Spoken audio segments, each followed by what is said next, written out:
As I was reading the news, I stumbled upon the next nugget in the nanny state saga. This time, they were looking at the amount of money that people save, specifically for their own futures and their own retirement.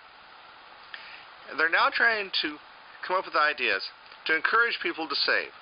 Well, no, actually not encourage, to require people to save.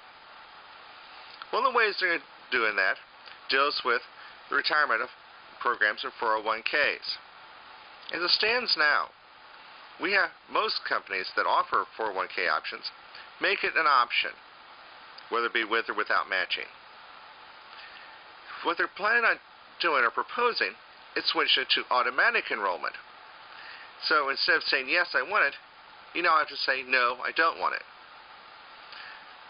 In reading the AP reports, I also found even something more insidious, in that it allows the employers to increase the amount of your contribution unless you basically tell them not to do it.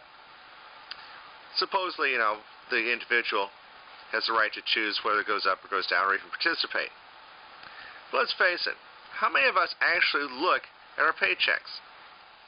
I'm not talking about the money that you're being paid, but all the little details, how much you're paying tax and such like that. Wouldn't it allow employers to increase the amount of money that's going into the 401ks and not telling you, and you probably not even noticing? It's just another way for the government, and for that matter, other people, to say, we know better what to do with your money than you do. I find that a very troubling prospect. But again, it follows along with the old nanny state thing. This idea that, well, people aren't saving enough for their retirement, and so they're struggling in poverty after they get old. That's a funny thing. Wasn't Social Security supposed to take care of that? No.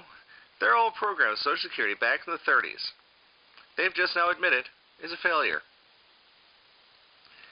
You're not going to hear them try to disband that. Last time I heard a whole lot of things pertaining to Social Security, you had politicians stumbling over themselves to try to save it. But yet, 8-9 years ago, they were trying to come up with something different, and heaven forbid, privatizing. And what about these 401k programs? It's not that I'm against them, okay? But I would say that the individual needs to choose their poison. And also consider this.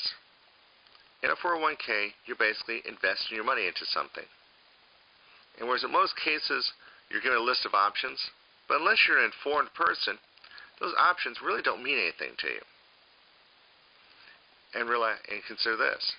A lot of these options involve some form of investments. Didn't we just come through a stock market downturn? Yes, ultimately it will come back up. But what happens when you get to be about 60 or 65 and that downturn comes back around? The reason they're worried about it right now is the fact that they're saying as much as $2 trillion of value was wiped out because of the downturn and the housing market and such like that. Yes, retired people's money that were in 401ks spiraling away. But yet, they're trying to encourage people, and in some cases force people into 401ks so that their money will again disappear. Something's not right here. I'm in favor of letting the person choose. If they want to be part of 401k or to save their money, fine.